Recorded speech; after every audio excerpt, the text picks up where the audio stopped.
You thought the fight was over when she served you the papers. You thought the worst pain was the betrayal. Wrong. The divorce process is not a negotiation, it is a war for resources. It is designed to bleed you dry, leave you feeling powerless, and send you out weaker than when you started. But here is the truth nobody will tell you. The divorce process is not just a legal battle, it is the ultimate test of your masculine frame. And if you play this game right, you can walk out of that courtroom not just intact, but stronger, smarter, and with your dignity fully intact. You need to stop crying and start strategizing. The divorce judge is not your friend. Your lawyer is not your savior. The only way to win this game is to understand that the system is rigged and your emotional weakness is her biggest weapon. Men, this channel is becoming a brotherhood. I set a goal to unite 3,000 real men before this month ends. If you're rocking with the truth and you want more men to wake up, hit subscribe, like this video, and turn on your notification. Make your support and voice count in the comments section. When those papers land on your desk, your first weak instinct is to panic. You want to beg, you want to apologize, you want to make it stop, you want to be fair. But understand this, fairness is an illusion created to make weak men comply. Divorce is about maximizing advantage. It's about who has the strongest frame and who controls the information.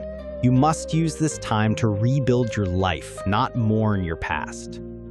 The first way to use the divorce process to your advantage is the strategic silence, starving her emotional frame. When she files, she is waiting for your emotional breakdown. She wants you to call her crying. She wants you to send long, angry texts. Why? Because your emotional reaction is proof that she still controls you. It gives her power in court. She takes those texts to her lawyer and says, "See, he's unstable. He's harassing me." Let me tell you about Ben. Ben was a loser in this game. When his wife left, he lost his mind. He called her 50 times a day. He sent her emails begging her to come back, reminding her of the good times. His wife used every single one of those desperate contacts to show the court that Ben was emotionally fragile and a risk to the children. He became the villain of her story, and he ended up losing the house and most of his custody. Ben lost because he fought with his feelings instead of his brain.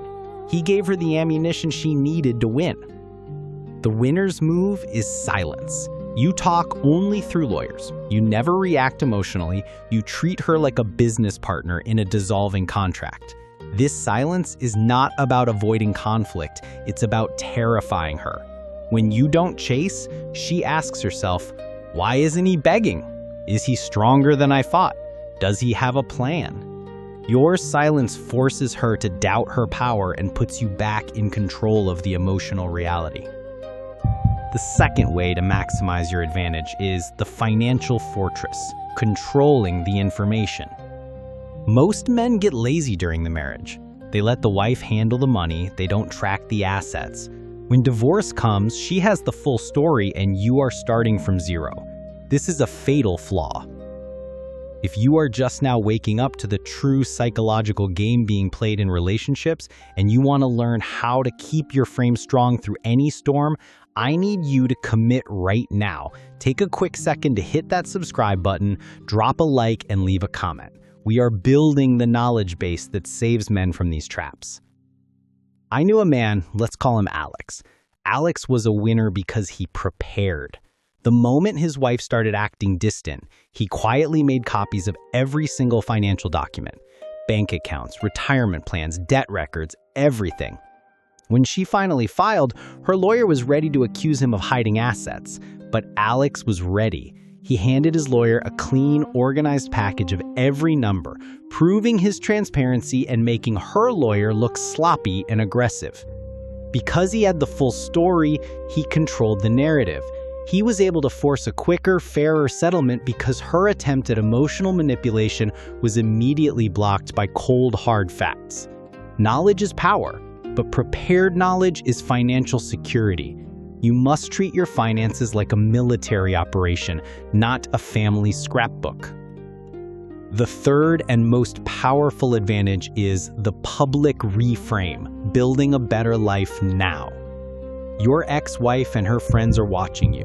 They want to see you become a drunk, sad mess. They want you to look like the loser. This validates her decision to leave. The ultimate power move in a divorce is not what you do in court, it's what you do outside of it. I knew a man, let's call him David. David was the loser who transformed into the winner. He got cheated on, served papers, and lost his business all at the same time. For a month, he crumbled. He drank too much and missed work. But then he stopped. He got back in the gym, he started dressing better, he started hanging out with other successful men, not just drinking buddies. He didn't post anything about his wife online. He only posted about his new strength, his new purpose, and his success. When his ex-wife saw him thriving, she realized two things. First, she made a huge mistake. Second, he was okay without her. This realization that you are better without her is the ultimate source of power. David used the divorce process not as an ending, but as a reboot button for his life. His lawyer got him a fair deal, but David won the emotional game by proving his value was independent of her presence. You must use this time to become the best, most powerful, most purposeful version of yourself. The divorce process is a crucible. It will melt you down, but you get to choose what you are forged into, a victim or a warrior. Your maximum advantage is not a legal loophole, it is the unshakable quality of your frame. If you are currently facing this battle, or if you know you need to be ready for any storm life throws at you, you need to be connected to this brotherhood. Hit that subscribe button right now. So, here is the smart question I want you to answer in the comments below. If you could only give a man one piece of advice on what to start organizing today, before the divorce papers are even filed, to maximize his future advantage, what single action would you tell him to take? Drop your knowledge in the comments section. Tell me what you think. Your experience helps save another man's future. And make sure you turn on your notifications so you don't miss our next video on rebuilding your purpose after divorce. We are done being weak.